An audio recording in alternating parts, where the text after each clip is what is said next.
আজকে জামাইয়ের নতুন প্যান্ট কেটে আমি কি বানালাম তো চলেন আজকে আপনাদের সাথে শেয়ার করি। তো ইউটিউবে কোনো কিছু দেখলেই আমার তখনই বানাতে মন চায়। যদি কোনো কিছু আমার পছন্দ হয়ে যায় তো আমার তখনই সেটা বানায় নিতে মন চায়। আর আজকে আমি জিমের আব্বুর নতুন প্যান্ট কেটে সেটাই বানিয়ে ফেললাম। তো চলেন আপনাদের সাথেও শেয়ার করি। আপনারা কি মনে করছেন আমি নতুন প্যান্ট কেটে বানাইছি? না রে ভাই, আমি পুরান প্যান্ট কেটে এরকম সুন্দর একটা পাপোশ বানালাম আর আজকে আপনাদের সাথেও সেটা শেয়ার করি। তো আসসালামু আলাইকুম, সবাই কেমন আছেন? আলহামদুলিল্লাহ আমরা ভালো আছি। এখন যেহেতু শীতকাল, শীতকালে অনেক কাপড় নামাতে হয়, শীতের কাপড় তো থাকেই। আর তাছাড়া জিমের আব্বুর ডয়ারে একবারে ভরে গেছিল পুরান প্যান্ট। আর পুরান প্যান্ট গুলো যত কাজে লাগে না, বছরের পর বছর এভাবেই ডয়ারে পড়ে থাকে। আর পাপোশ বানানোর জন্য প্রথমে আমার প্যান্টের কাপড়গুলোতে গোল গোল করে কেটে নিতে হবে। এই জায়গায় আমি জ্যামিতি বক্সের এটাকে কি বলে আমার আসলে সঠিক মনে নেই। প্রায় 10-11 বছর আগে এগুলো পড়ালেখা বন্ধ দিয়ে দিচ্ছি, এখন প্রায় ভুলেই গেছি সবকিছুর নাম। তো যাই হোক, এটা এখন কাজে লাগতেছে। তো এখন আমি পাপোশ বানানোর জন্য যে গোল করে কাটতে হবে সেজন্য গোলটা দিয়ে নিয়েছিলাম এটা দিয়ে। আর এটা কিন্তু বক্সের মুখ দিয়ে বা গোল একটা প্লেট, ছোট প্লেট থাকলে সেটা দিয়ে করা যাবে, কিন্তু আমার তখন মনে ছিল না। তো তারপরে সেজন্য আমি এটা দিয়ে সুন্দর করে গোল করে দিলাম।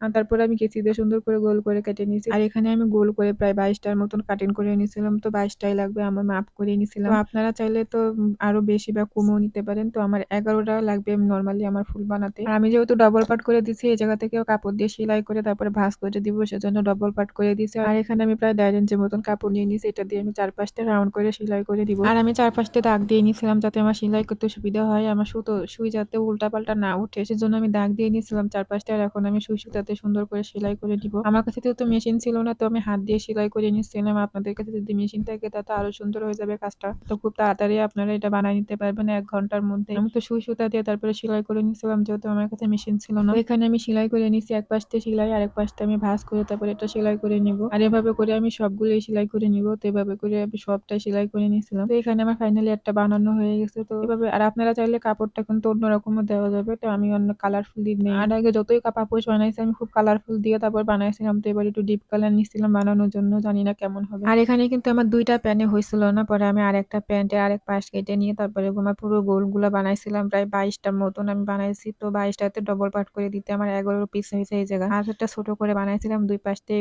বড়গুলোর মতনই সেলাই করে নিচ্ছি। তো এটা হচ্ছে আমি এখন সাজাই নিছিলাম, রাতের বেলায় যেহেতু বানাইছিলাম তো এটা সাজাই আমি রাত্রেই বানাইছিলাম। আর এখানে আমি একটার পর একটা দিয়ে তারপরে সাজাই নিছিলাম, তারপরে আর শেষেরটার উপরে উঠাই দিছি প্রথমটা। এভাবে করে একটা ফুলের মতন বানাই নিছিলাম। আর যে ছোট একটা বানাইছি সেটা এসে মাঝখানে দিয়ে দিছি, দিলেই আমার সুন্দর একটা পাপোশ হয়ে গেছে বানানো। আর ছোটটা মাঝখানে দেওয়ার পরে আমি পাশ দিয়ে সবগুলোর পাশ দিয়ে আবারও সেলাই করে নিয়েছিলাম যাতে এগুলো সরিয়ে না যায়। তো ফাইনালি আমার সবকিছুই বানানো শেষ, রাত্রে আমি কমপ্লিট করে রাখছিলাম। তো মেশিন থাকলে আরো তাড়াতাড়ি হয়ে যেত, জানি না কেমন হয়েছে, আপনারা কমেন্ট করে জানাবেন। তো পুরান প্যান্ট যেহেতু এভাবে ভাঁজ করে দিতে হয়, তো এভাবে কিন্তু সুন্দর করে সেলাই করে নিলে দেখতেও সুন্দর লাগে। তো আজকে ছোট্ট ভিডিওটা এখানেই শেষ করছি, সবাই ভালো থাকবেন, দেখা হয়ে যাবে নতুন কোনো ভিডিওতে। আল্লাহ হাফেজ।